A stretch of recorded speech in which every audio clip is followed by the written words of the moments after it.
Sebelum aku mau masuk ke pokok pembahasannya, kalian pernah nggak sih lagi excited banget nunggu barang imporan kalian dari luar negeri seperti gadget, baju-baju branded, atau mobil, atau bahkan barang untuk suatu bisnis kalian nih yang kalian impor dari luar negeri?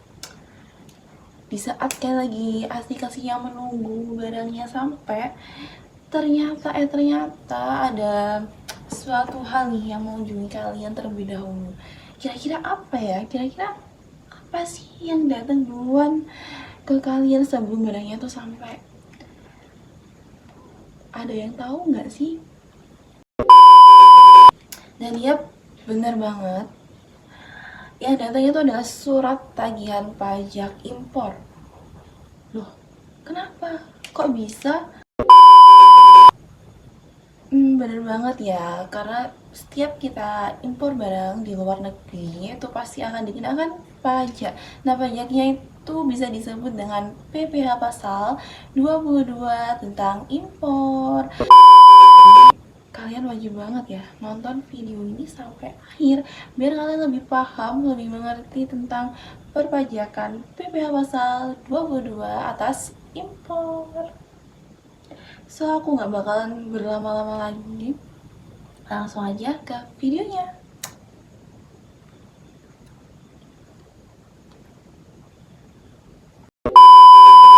Oke, kita masuk ke materinya. Nah, untuk materinya aku mulai dari pengertiannya dulu ya. Nah, apa sih PPh pasal 22 atas impor itu? Kira-kira kalian ada yang tahu nggak sih? Apa itu PPh pasal 22 tentang impor? Secara gampangnya aja, PPh pasal 22 atas impor itu pajak yang dikenakan atas penyerahan barang atau jasa baik dari dalam maupun luar negeri. Nah, PPh pasal 22 ini juga diatur dalam undang-undang. Nah, ini tuh diatur dalam Undang-Undang Nomor 7 Tahun 1983 tentang pajak penghasilan atau UU PPh. Namun seiring dengan perubahan tahun, pergantian tahun, jadi sering diubah beberapa kali, dan yang terakhir itu dengan Undang-Undang Nomor 7 Tahun 2021. Jadi PPh pasal 22 ini dipotong oleh pembeli barang atau jasa dan kemudian nanti disetorkan langsung ke kas negara. Yang selanjutnya, pemungut ya, pemungut PPh pasal 22. Pemungut tuh yang memotong PPh pasal 22. Ini ada siapa aja sih pemungut? Kira-kira pemungut PPh pasal 22 itu siapa aja? Nah, di sini ada Bank Devisa dan Direktorat Jenderal Bea dan Cukai. Kemudian yang kedua ada Bendahara Pemerintah dan Kuasa Pengguna Anggaran atau KPA. Kemudian yang ketiga ada Bendahara Pengeluaran berkenaan dengan pembayaran atas pembelian barang. Yang keempat ada Kuasa Pengguna Anggaran atau KPA, itu atau pejabat penerbit surat perintah membayar yang diberikan delegasi oleh kuasa pengguna anggaran atau KPA. Kemudian yang kelima ada Badan Usaha Milik Negara atau BUMN. Nah, untuk BUMN ini ada banyak banget macamnya. Lalu kemudian ada juga bank-bank badan usaha milik negara. Kemudian yang terakhir ada industri atau badan usaha yang melakukan pembelian komoditas tambang, batu bara, mineral logam, dan mineral bukan logam dari bahan baku atau orang pribadi pemegang izin usaha pertambangan. Nah, itu contoh dari pemungut PPh pasal 22. Ini ada soal ada soal contoh studi kasusnya. Nah, ini udah aku tampilkan ya PPT-nya. Nah, kita masuk pembahasannya. Jadi kita tulis dulu untuk keterangan-keterangannya, informasi-informasi dari soalnya tadi. Yang pertama, kita tulis harga fakturnya atau cost senilai 500.000 dolar. Kemudian biaya asuransi insurance sebesar 3% dari harga fakturnya. Jadi 3% dari harga 500.000 dolar.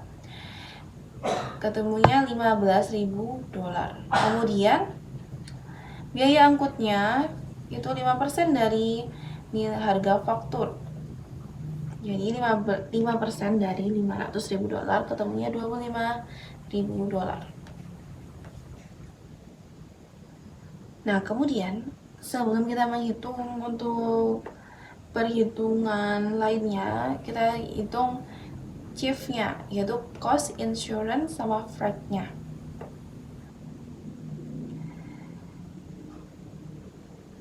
Nah, ini sebelum melakukan perhitungan, kita ubah dulu. Tadi kan kursnya masih dalam bentuk dolar ya, jadi kita rupiahkan dulu. Nah, yang tadi chiefnya ketemunya 540 dolar, itu kita rubah jadi rupiah. Tadi udah disebutkan di soal kalau kursnya itu 14.550 untuk 1 dolarnya, dan ketemunya 7.857.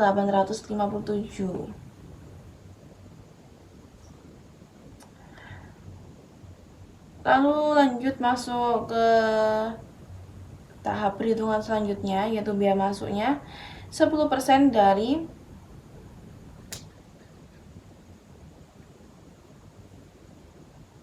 chiefnya tadi ya, ketemunya 785.700.000 rupiah.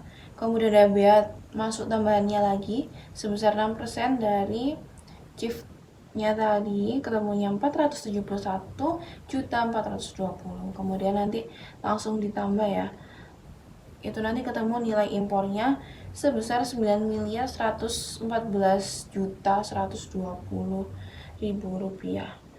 Nah, ini baru masuk ke perhitungan PPh pasal 22 jika memiliki API.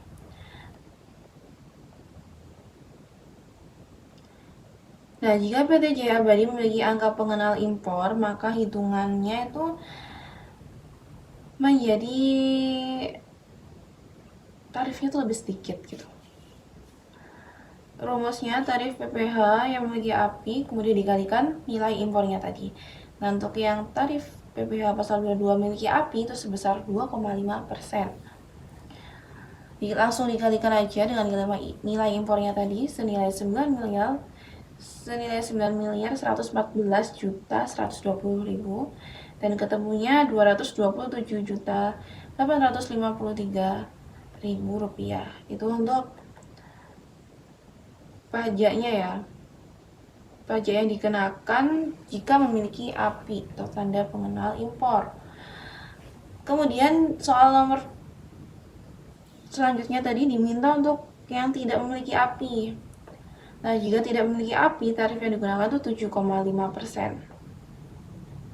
Jadi caranya sama, tinggal dikalikan aja 7,5% langsung dikalikan nilai impornya tadi dan ketemunya 683.559.000 rupiah.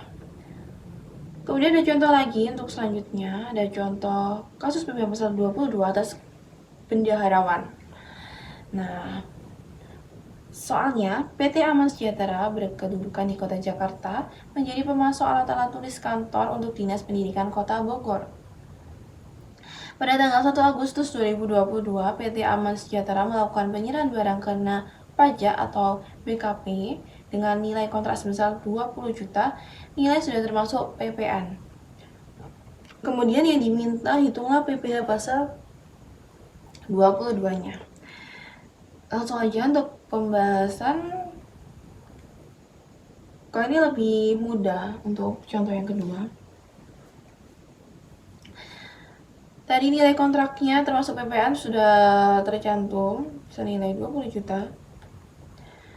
Kemudian rumusnya yang digunakan DPP-nya 100/101 dikalikan 20 juta, ketemunya 18 juta 018 018.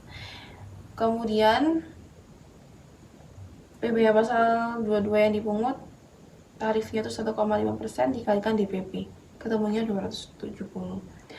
Nah, kalau yang untuk ini tarifnya tuh ada banyak ya untuk tarifnya masing-masingnya.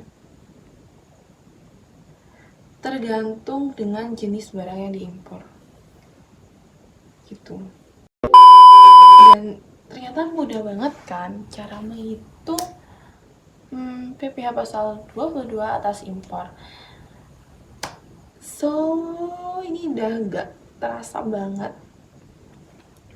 Udah banyak banget yang kita pelajari tentang PPh pasal 22 atas impor. Dan aku harap sekarang kalian sudah mengerti dan lebih paham ya tentang materi ini.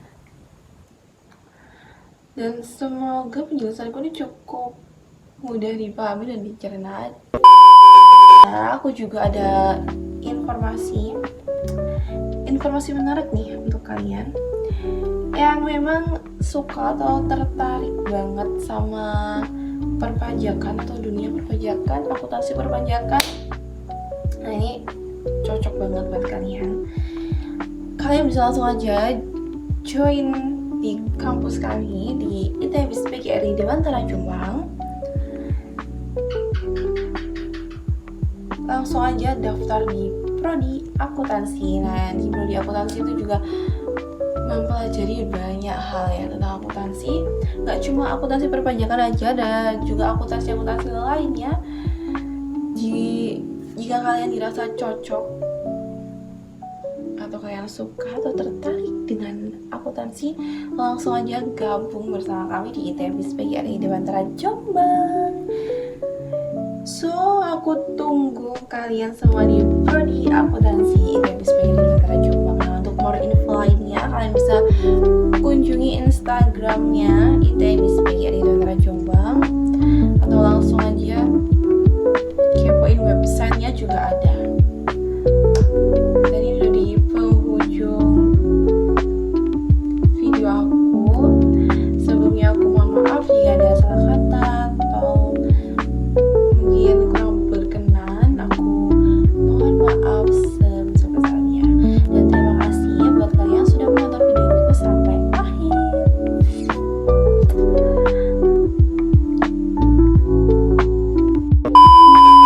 Dan aku ingetin lagi, aku tunggu kalian semua di prodi akuntansi ITB PGRI Dewantara Jombang.